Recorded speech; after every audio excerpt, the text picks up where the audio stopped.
В той комнате общежития, где никто не оставался в кровати номер 13. Не потому, что она была неудачной, а потому, что каждый, кто спал там, просыпался в другом месте, в лесу, классе или поезде.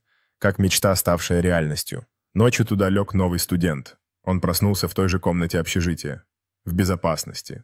Нормально. Но все остальные пропали. Он взглянул вокруг, внезапно осознавая, что в комнате никого нет. Стены, когда-то полные жизни и разговоров, теперь казались мертвыми. Непонимание и тревога охватили его, когда он встал и решительно направился к двери, надеясь найти ответы за пределами этой странной комнаты. Он стал перед дверью общежития, его рука колебалась над ручкой, полная сомнений. За дверью простирался пустынная улица, под облачным небом ветер шевелил листья, создавая атмосферу тревоги, которую он не мог игнорировать.